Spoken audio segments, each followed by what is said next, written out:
Good evening. I would like to welcome you to the fourth workshop of the Medical Research Volunteer Program MRVP for the Spring 2022 semester. Today's workshop is entitled Data Collection, Entry and Validation and will be delivered by Dr. Eman Sbaity. Dr. Sbaity is the first female surgeon to ever work at AUBMC.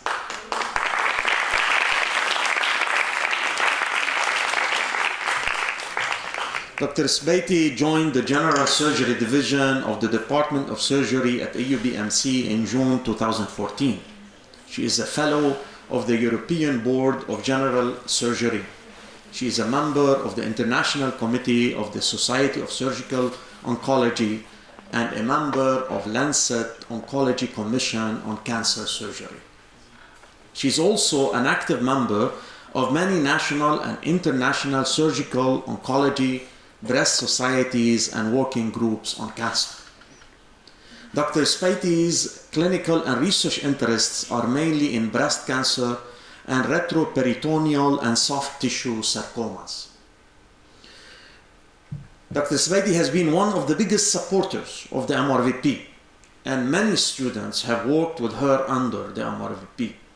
Some of them co-authored publications, and others received prestigious awards, including the Ibrahim and Lulu Dur MRVP Award. Iman, the floor is yours.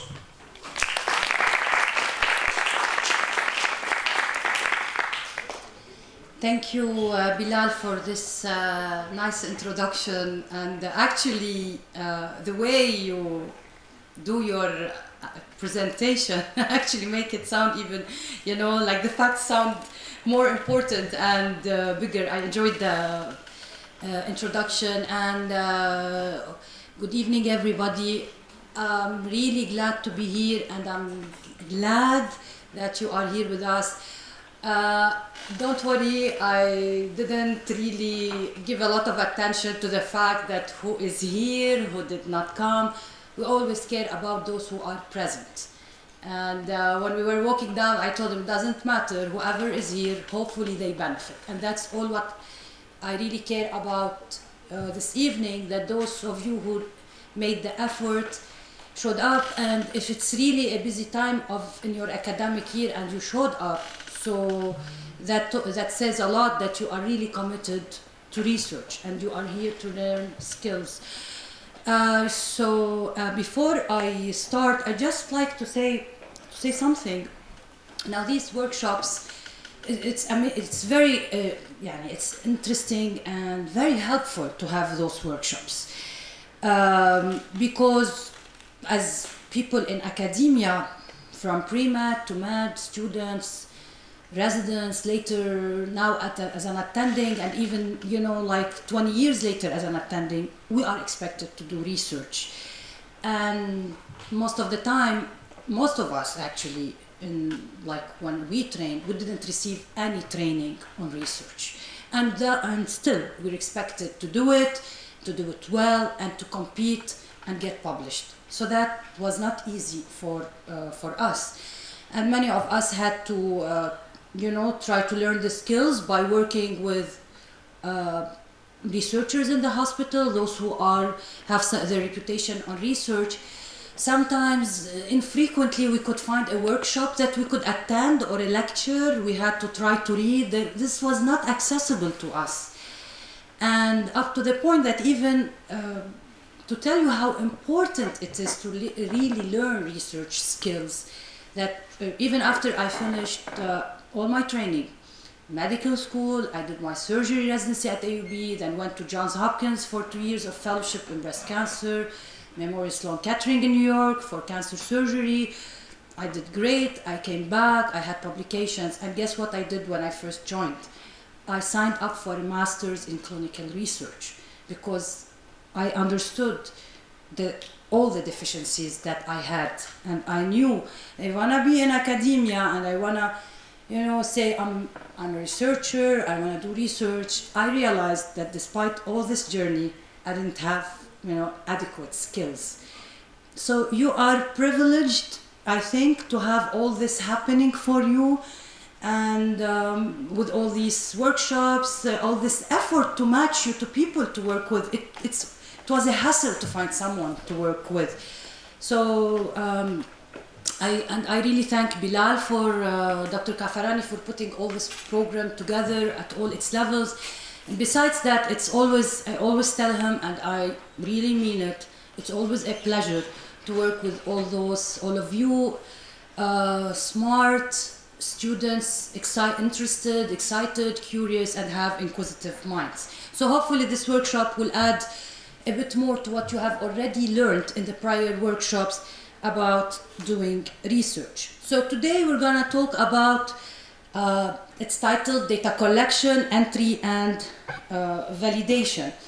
So far you are almost on the track of doing, thinking about research, what is the process, IRB, doing literature search, so on. And today we reach to the session on data collection. Okay, what are the learning objectives? Technically, to understand the importance of high quality data and data collection and the whole process of management in conducting research. Why is it important to talk about it and have a session for it? Understand the importance of keeping and upholding ethical practices and principles during this process, whether for data collection or data storage and so on. And of course, understanding how to properly do it in a systematic process. So what we will be talking about, I changed a bit the title that was assigned to me to call it clinical data management, because we're not talking basic science today, it's going to be clinical.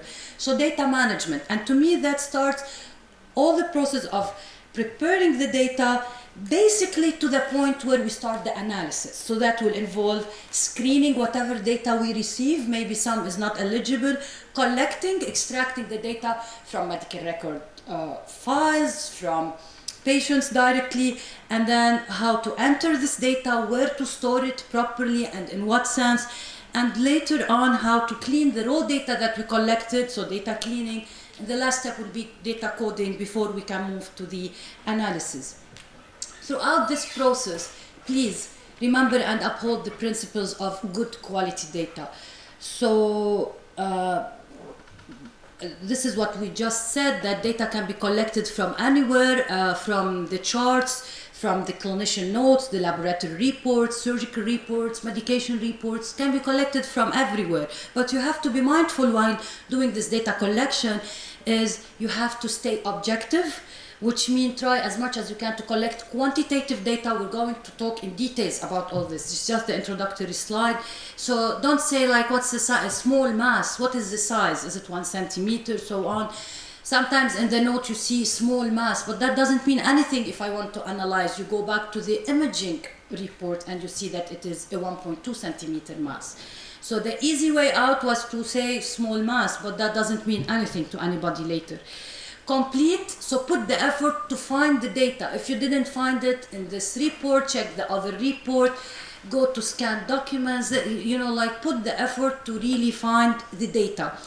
Consistent, so like have a system, and this is what we will talk about. Very important to have a system, how to collect the data. For example, tumor size. What is the tumor size? The patient did 3 types of imaging or 4 types of imaging. Everyone has a different size, similar, close, but everyone has a similar size. Which size to choose? So usually we say, in the specific project, the size of the tumor will come from this specific imaging. If this specific imaging is missing, this is the second in line. If this is missing, this is the third in line. We have a consistent process. And of course, it has to be reliable. So this will decrease the time for the project to end. Because if, for example, I see in an Excel sheet, I have in 10 patients, for example, I have 20, 30 mistakes, then I will doubt all the data and I will check it from A to Z. But if I have these 10 patients and I have only 1 mistake, then that's fine. Most likely this is a student who is or a resident or doing reliable data collection. Why is this all important to do good quality data? Remember, research is all about what? Why do we do research? Why do we do research?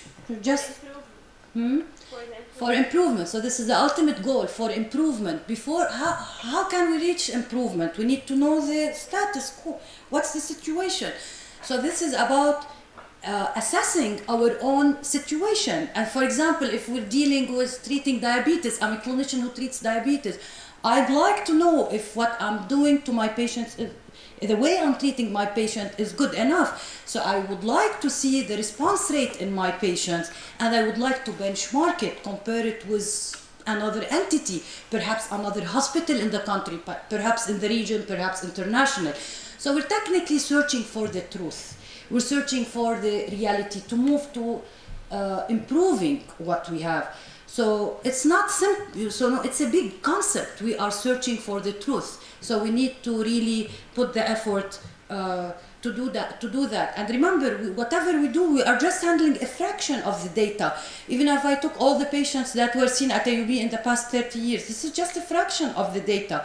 So we better do it properly so we can reach to meaningful conclusion that will help us to move forward. So this is again just to say that quality of the data is at all levels of the process, from data extraction to data to the data itself, to the ultimate goal where we go to, as you can as you can see here, to decision making and also further public health practices. Okay, so to sum it again, what we have just said, that it is important in the study validity because we want to know the truth. So we cannot reach to a good outcome if the data is not good. So it's important. And of course, you know, you do the data collection, we come to analysis. Many times I was involved in a project, like sometimes people would like to collaborate, they call us, hey, we have the data collected, we would like to set a session to have analysis planning and so on. And you sit there and you are just, like, you don't know, you have a zillion comments to make because they reach to the analysis phase and it is not an analysis material. They cannot do analysis because of a lot of inconsistent data, missing data, all the issues that happen. So have a good process. So when you reach to the analysis phase, you can do it quickly. Analysis is not clicking buttons on it. It can be simply clicking buttons on an SPSS. That's it. If I have an analysis plan, I can give it to anyone and they can do it. But that's not all what it is about. Some project can take the analysis plan like over 3-4 weeks. Others, if they are not well done, they will take months to get done because you will keep finding issues and problems. A good quality data minimize the error, so we can reach to the truth, and also it cuts on the time of research. Like if for example, every student takes 30 patients to fill their data on, and then they come back with it, the majority didn't do it well, then we have to, once we start having lots of errors, then we stop and we repeat the whole process many times, where we had evidence that one student was not feeling well. And usually it's not the situation, honestly. The majority really do a good job. لا it's not about the student. The student, let's say the research participant.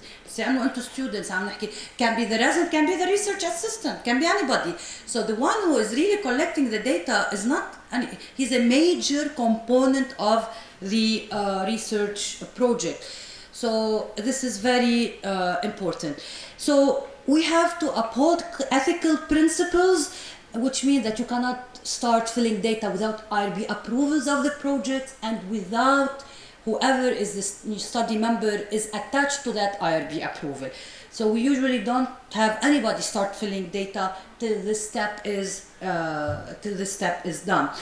And this is very important, but also filling data has to be set by a protocol which organizes the process and standardizes the process, so that we all have a clear path how to do this job. Because it's really sad to see wasted time and effort. Like we all have limited time and effort, and if to me it's not okay to just send students say, okay, you're on the IRB, this is the sheet, go fill the data. Doesn't work because, and okay, you have 60 patients, and then you take 3 weeks, 4 weeks, sometimes more, and then no, this is not right, no, this is not right, and we start, this is not acceptable. So that's why there is a process that we'll talk about. So the time and effort that is put is well invested in, so that not to waste time and anything. This is just an extra slide. This is actually from our IRB, their website. They say that any research involving animals, human participant, tissue, or data collection of individual requires ethical consideration. No exceptions, okay? Even if you think maybe we do not need an IRB, just send them and they will tell you you're exempt. It's a simple email or form or whatever. It's not really a big deal to submit an IRB approval. You just have to have an idea of what you want, small paragraph, you write it, and then you are under the governance of your ethical process. And throughout the work we are doing, we have to be very careful about the confidentiality of the data. So when we do research, doing research is not a right, it's a privilege, and we have to always remember that. And all those patients who we are reviewing their data, and you know, some of you, if you are involved in retrospective studies, you don't even need the patient's approval. We're doing this without their approval because there is no harm to them, and this is all data and so on. But remember that this is their own information, and we are privileged to use it, so we better be careful about keeping it confidential. So technical organization, very important. Nobody should have unauthorized access to the data, whoever those individuals are. You do not, for example, you don't, also you have to be careful, you don't put them on USB and move around, you can lose your USB. So most of the time our data is on our office computer. We do our best to keep it there, or we do now with the shared documents on Google and so on, so it's on the cloud. So it's not like easily to get lost or so on.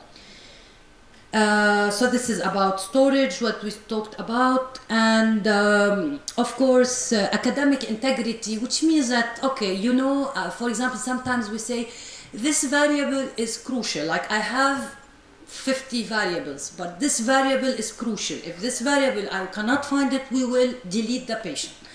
So don't be tempted to fill it whatever it is, because this is your project and you already started with 100 patients. You don't want to end with like 80, 70. No, if it's not there, it's not there. So this is what we are talking about, academic integrity. I know that, and you know, like majority of us will not even think about it, but we always need to talk about it for completion of the topic. We'll talk later about ways of, I have only one slide about ways of handling missing data. Sometimes we find something around this. It is called managing the problem, but please don't fabricate data. And unfortunately, there are evidence in the literature where data was falsified, fabricated, that were caught and we know about, maybe others we don't know about, but let's not do that because we are interested in truth. So again, it's not only the student's responsibility or whoever is filling the data, it's also the PI responsibility to make sure. So I cannot just simply say, oh, I don't know, they gave me this sheet and it was great and I moved forward. No. We do data auditing. We always do data auditing because sometimes the data was filled not because people intended to do this fabrication, but they didn't know how to fill it. So I put it under the category of mistakes in the data sheet. I don't say fabricated, falsified. We don't go there, but we say it's a mistake. And so it's my responsibility as the PI, my ultimate responsibility to do it.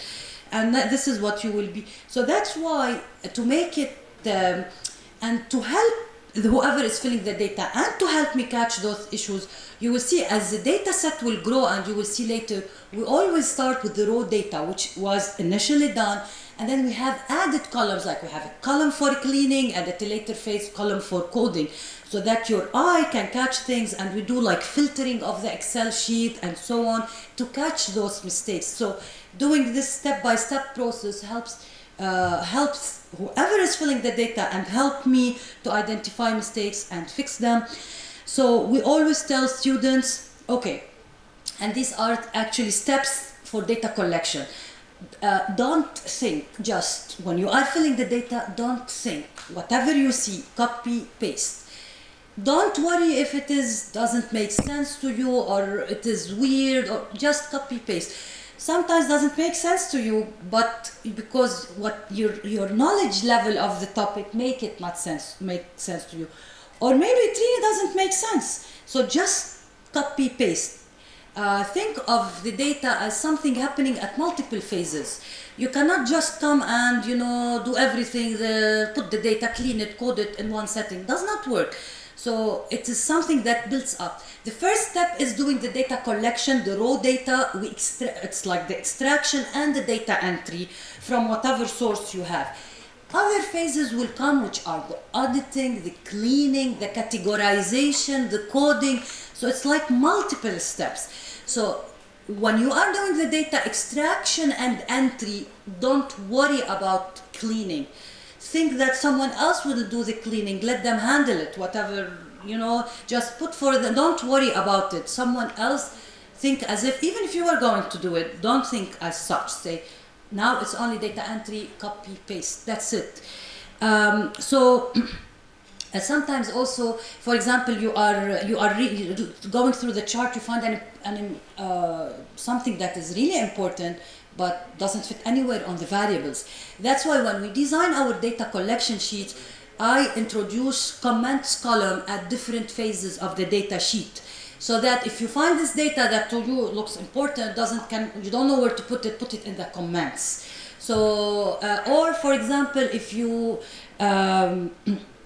something to you did not make sense, you can leave it in the comments. So this helps you to move forward. And when you don't have data, say missing. Now we'll talk about standardization of data filling in a bit.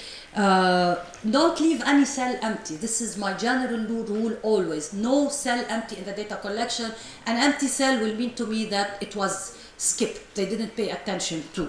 But you say, no, I didn't skip it, but it's not there. How can we remember? You filled 30 patients, each patient have sometimes 100 variables. So we have to have standardized rules. Don't depend on your memory.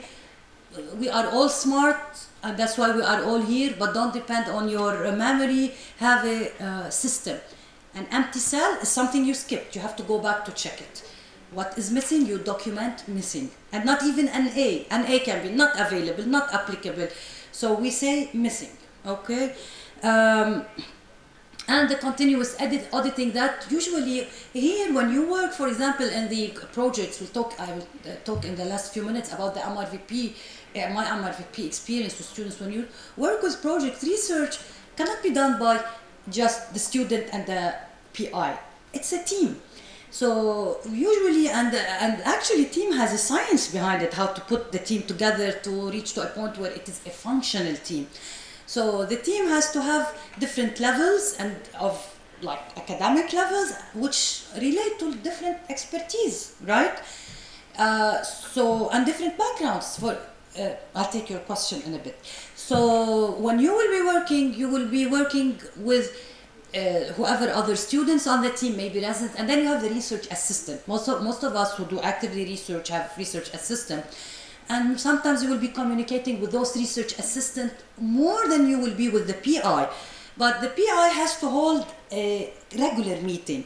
So, for example, for me, when we are launching the project, it is one-on-one with the students for the first few times. And then I start gapping it, but it has to be at least once a month for the whole team, with the PI, with everybody.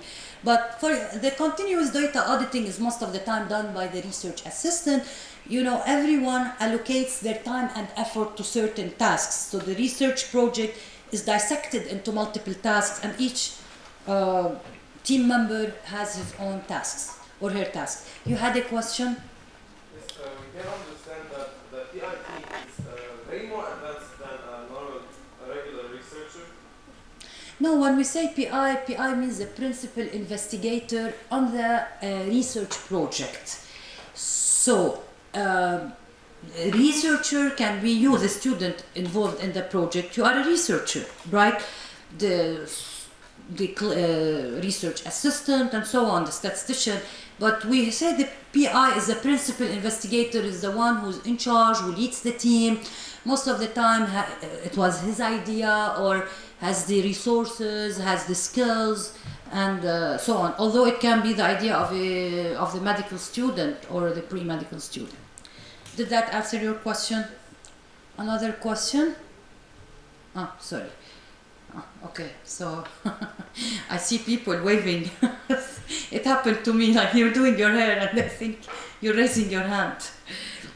Okay, طفيتها مرة تانية. Okay, so this is an example of what I was just... So this is actually a screenshot from one of the databases. As you can see here, there is the comment section I was referring to, and usually we tell... so this is a data sheet. Always keep the identifiers so you don't, get confused, because sometimes you are copying and pasting whatever, so you may mix up things. So these are all opportunities for us to audit and check that we are still in the correct patient. And we usually tell students, fill whatever you want. If you have doubt, don't worry, just fill it and highlight the cell in yellow. Why is that? To facilitate auditing, because you cannot expect any human being to be able to go over one each cell. We do as much as we can to cover, and we have our ways. For example, I will mention them in a bit. For example, we look at aberrant values and like outliers, so on. But you can help us to highlight all those issues that you were worried about or were not sure. So we'll definitely address those, and they will remain yellow on the Excel sheet till they are addressed. Okay.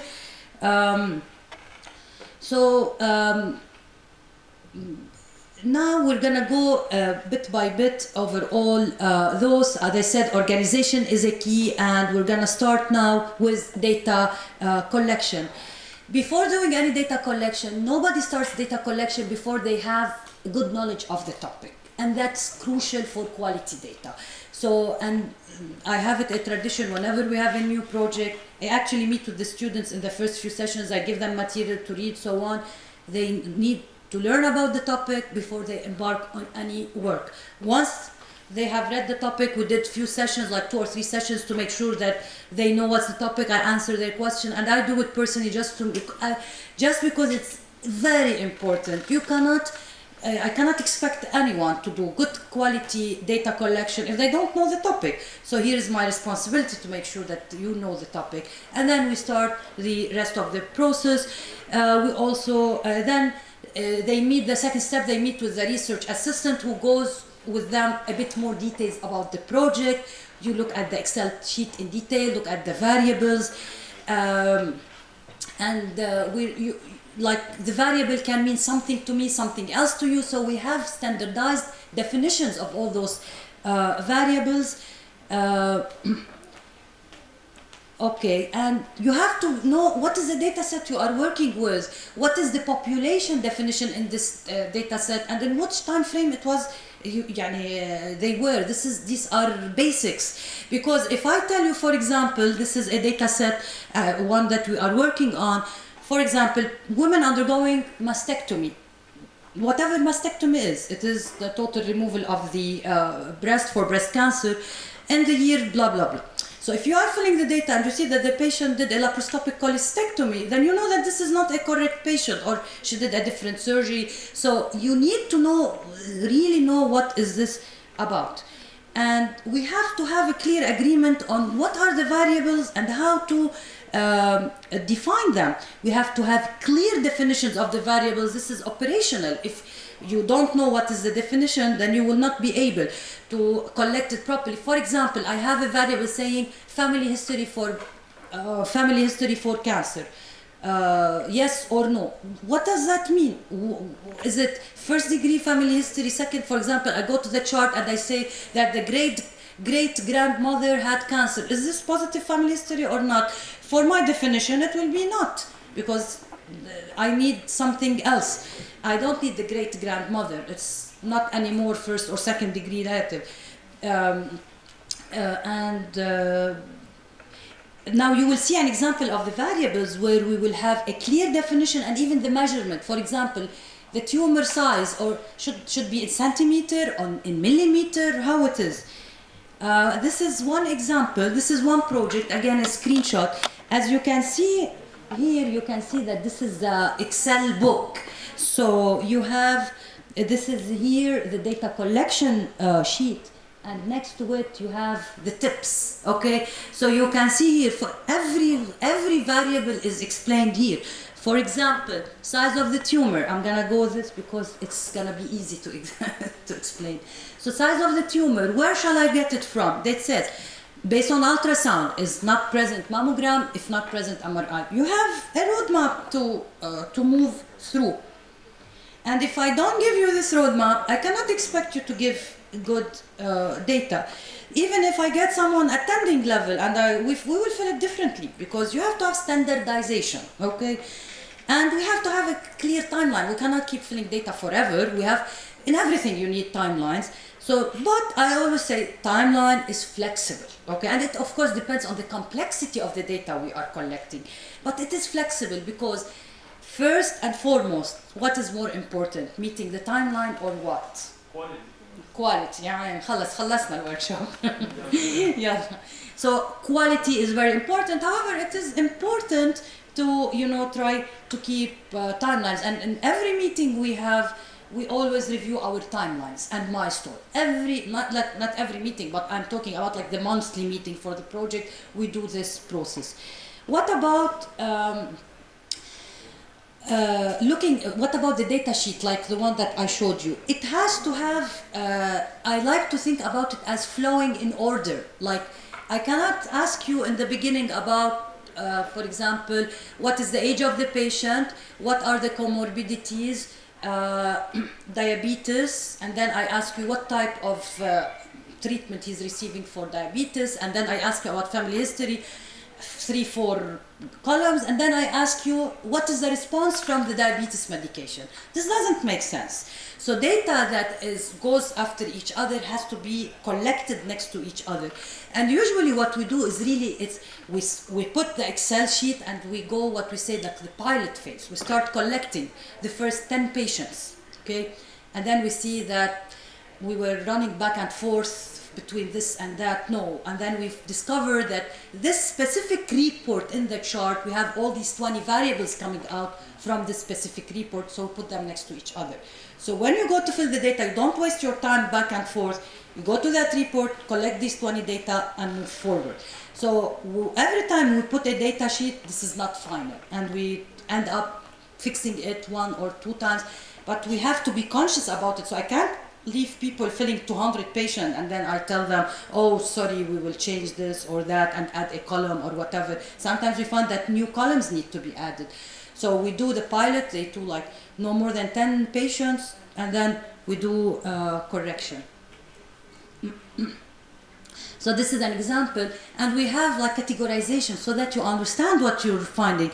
So as you can see here, this all says diagnostic information. This is not to be filled, like the variables are down. This I can delete it, doesn't add anything, but it keeps you on track on what you are doing, because most of the team members are new to the topic. They don't have not all are at the same level of experience and knowledge of the topic. So you need this to keep to stay on track. So this is also a screenshot live from one of the project.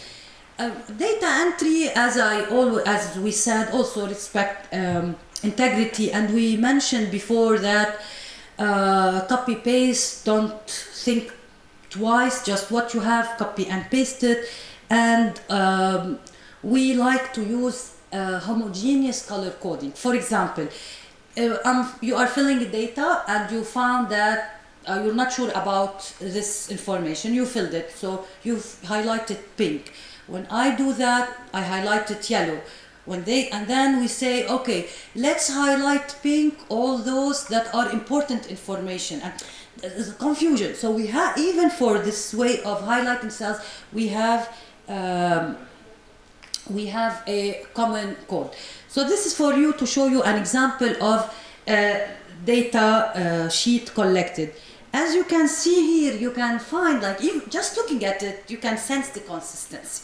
So, for example, you have, for example, almost no empty cells. I can see a few in the top, but almost no empty cells. You have missing. And when there is an A means not applicable, because as you see, all the no's will end up having an A, because for this specific variable, for example, history of breast cancer, no. Date of breast cancer is not applicable, an A. So there is no confusion, because if I came and filled, for example, here an A, because to me an A means not available, or so it will be confusing. And we had that in the beginning, and we understood even to this specific point it is important to have standardization. For example, if you see here smoker, we have options for whoever are filling. You have these 4 or 5 options. Sometimes you have a 6th option that is not here, you write it. Don't worry about it. We'll come to data cleaning and we'll fix it. We'll see where to categorize it. But here, now I made it easier for the data cleaning part, because I already categorized them, and this will be most likely my categories in the data cleaning and later coding. So here you can see that when we move to data cleaning and coding, we even use all the cleaning have another column so that the eye can catch them easily, and all the coding have a new column, and it's all consistent. But what I want to show you here is this red. So this red information, when there is the research assistant received the prior data, for example, and she did corrections, so the audits correction will be in red, and these are for me to look at.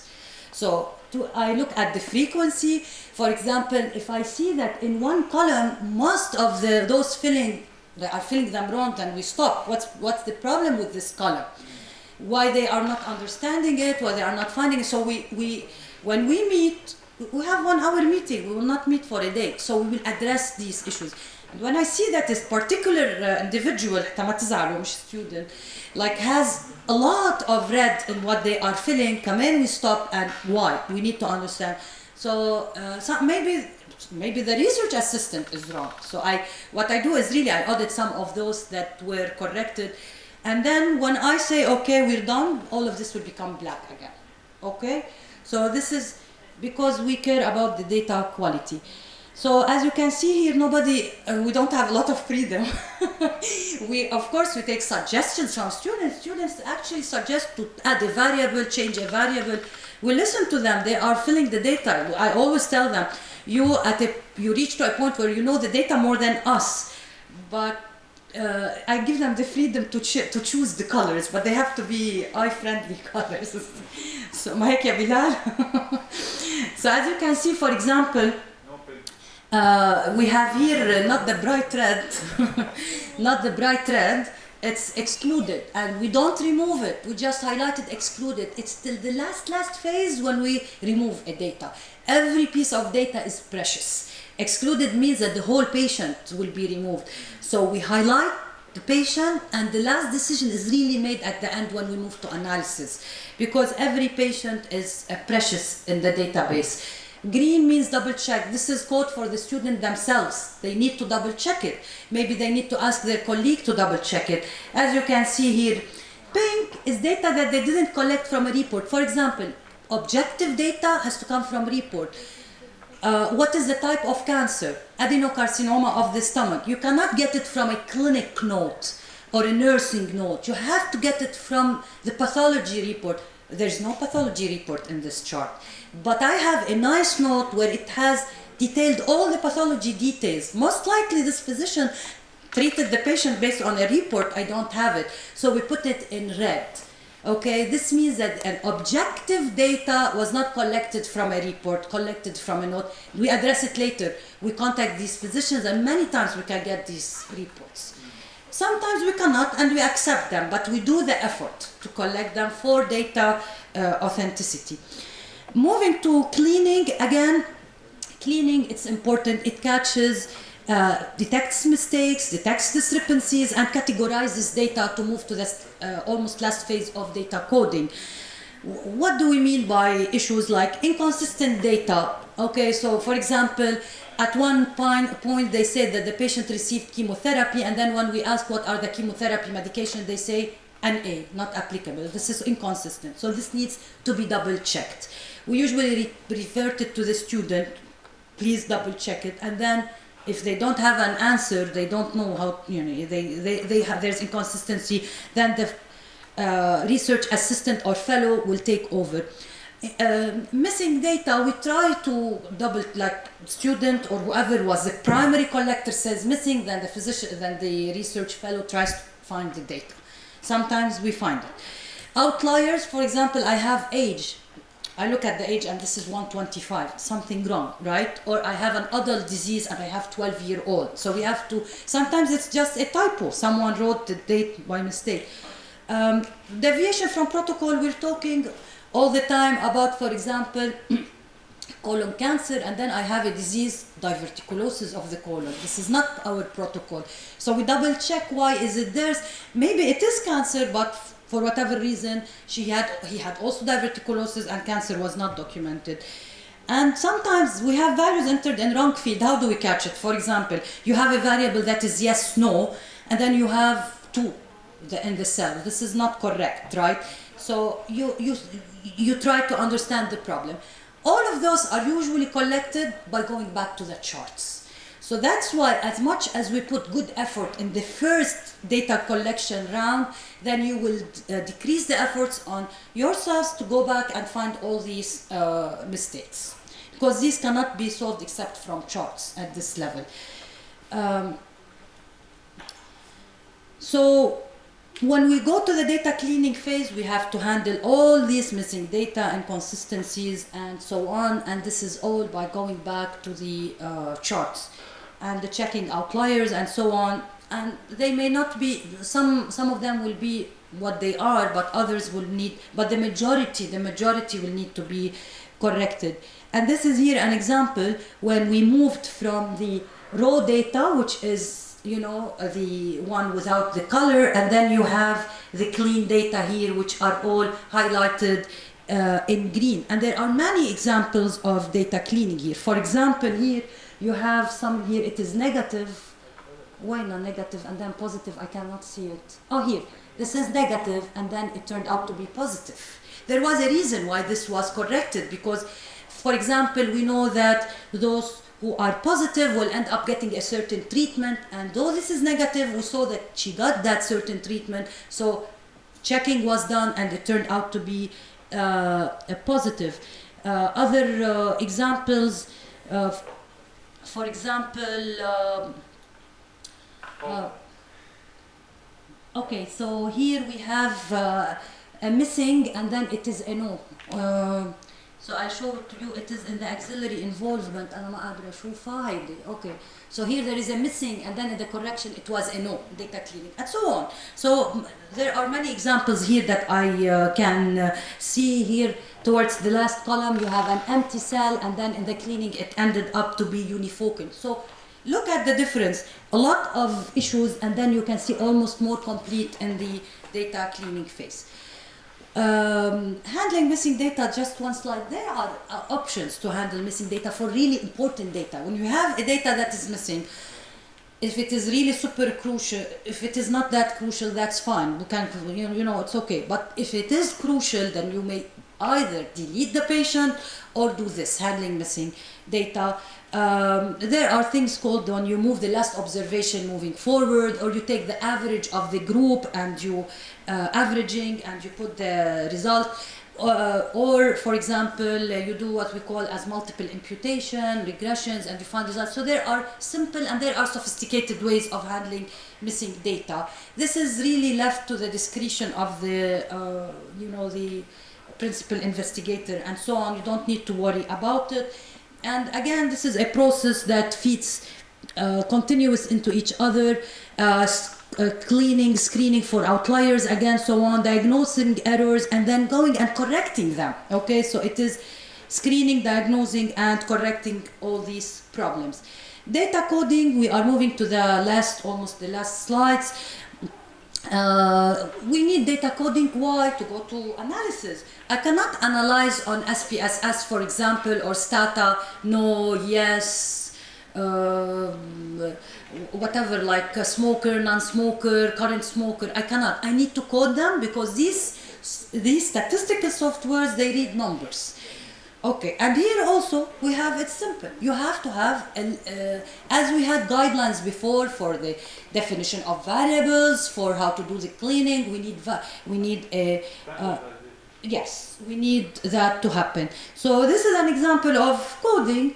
You have here the clean one, and then you have the codes here. They are all digits, okay? And here is the only way where a place where we leave empty cells. So the missing in the is empty, and the statistical softwares that we have know how to read it. Okay, so this is, and the coding is the only place. So how we can do some audits, for example, we go to this, and I do filter on this column, and I pick one. And then when I pick one, I expect that the data cleaning should all be the same word. I don't care what's that word, right? So my eye just looks, anything that's different in the word, then this is inconsistent. So this is how we continuously audit the data. You have simple ways of doing data. For example, sometimes I have data, one was the disease diagnosed and one was the treatment started. And so what we do is we subtract these columns. And let's say I found that it is a negative, meaning that the treatment was started before the disease was diagnosed, so this is wrong. And we need to double check it. So we have multiple methods where we can do that. You as students filling the data can actually do it.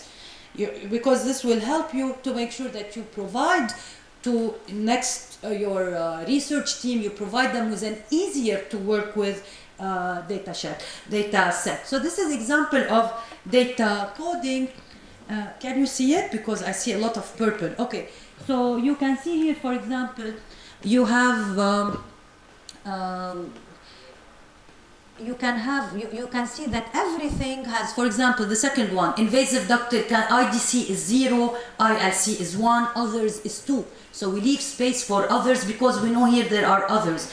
You have, for example, blue dye is 0, radioactive is 1, both is 2. So these are common codes. That's it. You don't need to memorize them. You have them in front of you and you fill.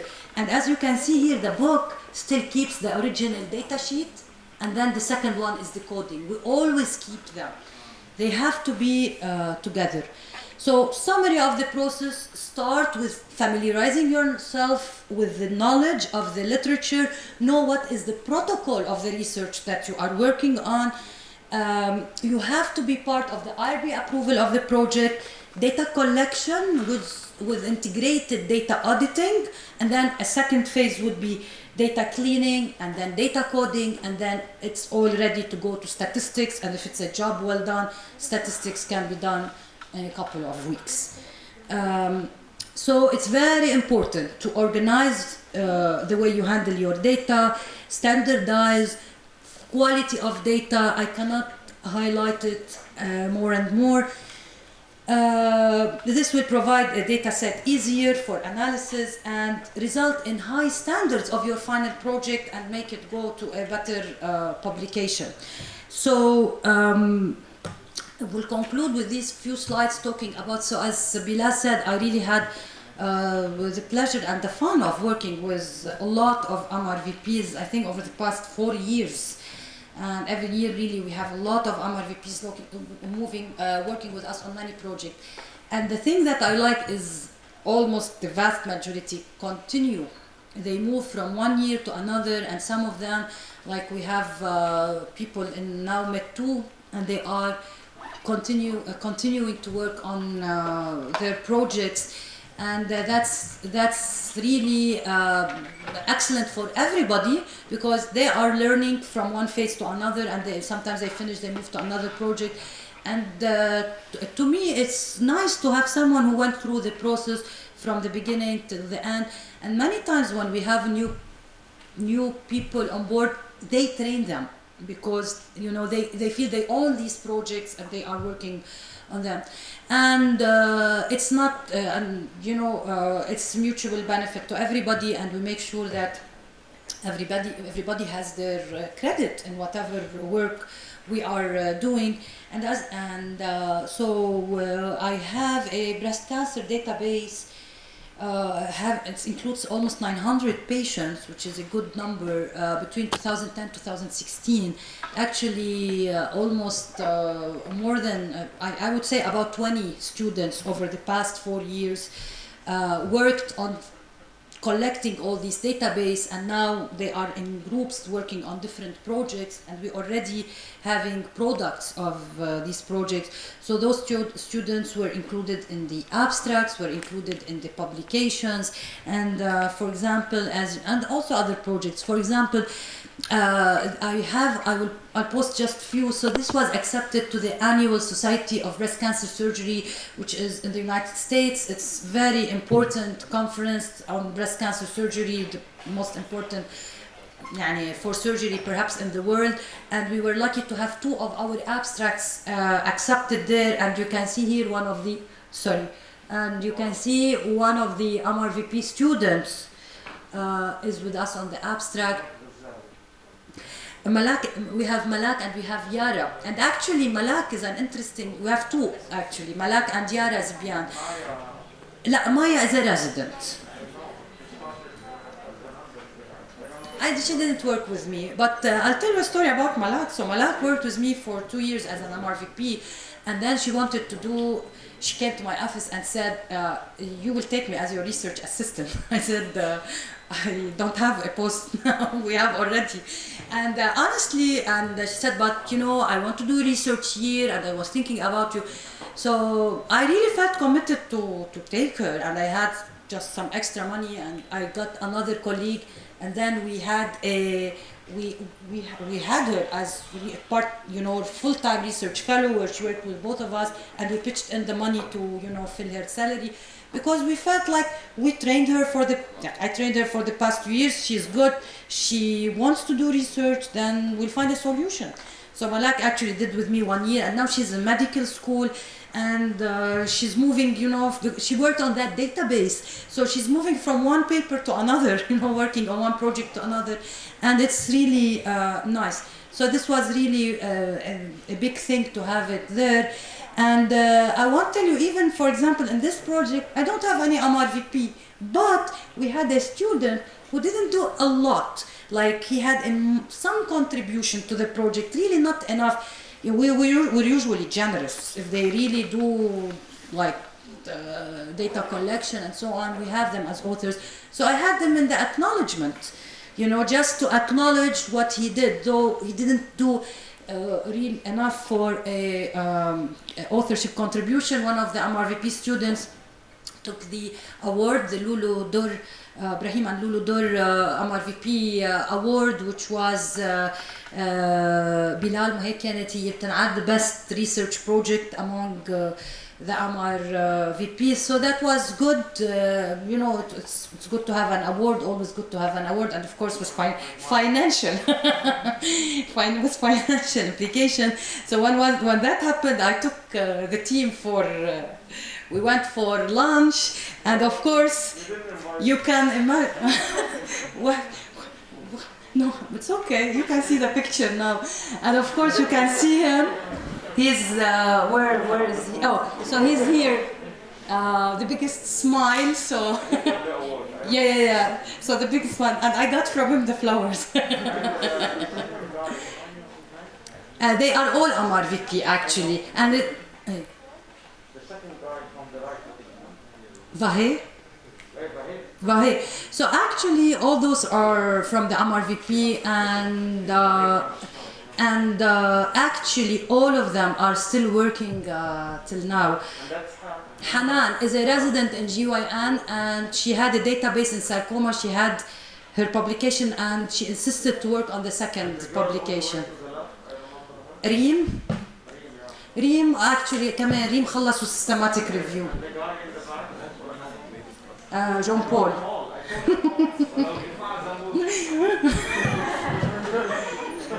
ما نخلص. خلاص. بلال على next award نعزمك منيح next award بس. Okay, and so we always try to have fun, not only work. No award here. There was no award, but this was the Christmas dinner. So I have here the team. Actually, you can see Malak, who is now a medical student. You can see here also they were MRVP and they graduated as Med4s from here. And you have my research assistant. And this is for the photo, but this is how we really were. Okay, and with this, I'd like to end my presentation.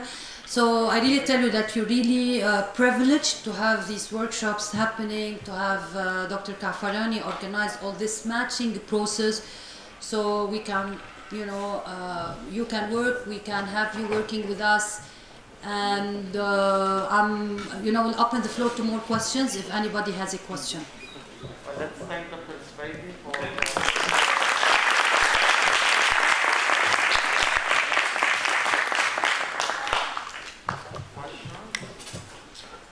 Any questions?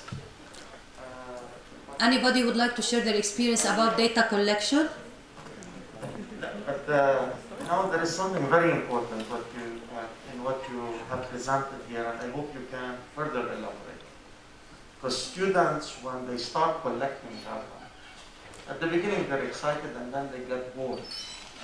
And I get so many emails, not only from students working with you, but with many other PIs. That, okay, we learned how to enter the data, I need to be matched on a new project, and then I answer them, this is not how it works. So what is beautiful about your presentation here, you highlighted the crucial task of entering the data. It all starts by entering the data. So can you please talk a little bit about the feeling of students when they get bored entering data, and how can we address this? They don't tell me. They don't tell me. Yeah, you take them to lunches. Exactly. So actually, yeah, like I feel data, and I know that it is taxing. You cannot, like I was, you know, I was at Hopkins, and you know, I was going to leave in like 3 months, and I wanted to push on one project because I want it done and so on. And I said, that's it, I will work all Saturday from morning till evening. I couldn't do it. It's a lot of work. So it's taxing to do data collection, and I understand that. But so what we do is, to find a solution for this is we try to divide the work. This is one. So it's not like one student who comes and fill 100 patients. So we have many students on board, and we divide the work on everyone. Two, when we do these frequent meetings, when they feel that they have the support of, more frequently the research assistant is giving them this, you know, day-to-day support, whatever they text them or email them and they reply. So they feel they are supported through the process. And also when we do all those, you know, like meetings, I do my best to update them on the ultimate goal. I always talk about where we are heading with this project. And we start identifying conferences to send abstracts to. We have sent many abstracts. I didn't it's just, abstract is not a publication, but it is a motivation, and it is like, for example, in the last 3 weeks ago, there was a regional meeting on breast cancer, and one of the students, we had 3 abstracts accepted as an oral presentation, and they were presented, and one of them was by one of the MRVP students. So this was quite an experience. So setting these short-term goals, I think, help. Because honestly, I didn't have a lot in my groups who left early and didn't want to fill data. So we try to put it like this. And what we do also, I'm not very tight with them on timelines. Because I always tell them, you are volunteering, priority is for your exams and courses. And this project, when I have a project, whatever it is that has to end up in 2 months, then I have my research assistants to work on it. I don't push students to work beyond their, timelines. They have other things. So I think all that helps. And also when you have the team spirit, when they feel that there is a goal moving forward. I think all this helps. We all say no pain, no gain. Data collection is painful, but when you get out of this data collection, you will start getting, and mind you, I'll take your question in a bit, but and mind you, when we have good data collection, we end up with more than one project. So you do the data collection, you take all the pain and whatever, and then you do one project, and then we even tell them, listen, we are using this data for another project. If you don't have to participate, that's fine. We'll just ask you to edit the manuscript and we'll have you on board as an author. Or you can take the data and do another. For example, Malak was good at doing that. Like she's getting, صاروا three projects from the work she did, مش as an RA, from her work as the data collection. كان في سؤال. It's not necessarily a question, it's just like adding on to something. Did I answer your question? It's not necessarily a question, it's just something to add on. I took part of the ACC vaccination campaign for AUB, and I did most of my job throughout the summer was data collection from vaccination for first dose. It was very exhausting. But throughout the entire time, I kept in my mind those 8 hours of on the computer, asking questions and getting the IDs right and checking in the box, you got your first, you got your second, was all towards one goal so we can be able to come back to campus. It was exhausting, but I kept that in mind. But now that I gave up, I can't go back. But I can see what it means to. So you kept focused on the goal. Yeah. And this is what we do. You are all pre-med and you are hopefully inshallah بتصيروا كلكم med, and you are already going through you're picking a tough specialty, and we should be able Bilal to handle some tough work from time to time. But then at one point بطلوا تعملوا data collection. And على فكرة it is an exercise that you cannot be a good researcher if you don't do this exercise. مش هقعد انا هلا اعمل data collection مش كرمال شيء. I can do it sometimes يمكن اسرع بعملها, بس my time has to go to more quality tasks. كل حدا لازم يعمل this is the time that تعمل data collection. You learn a lot. Yes. ما عندي مانع. ليش بعملها انا وقاعد. Any other questions?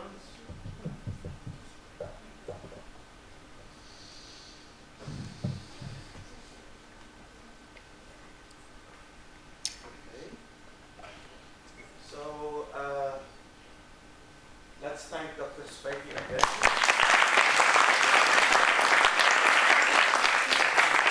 Let me remind you that next week we are going to have the 5th MRVP workshop and program hands-on training, and it will be at 3 p.m. on Saturday.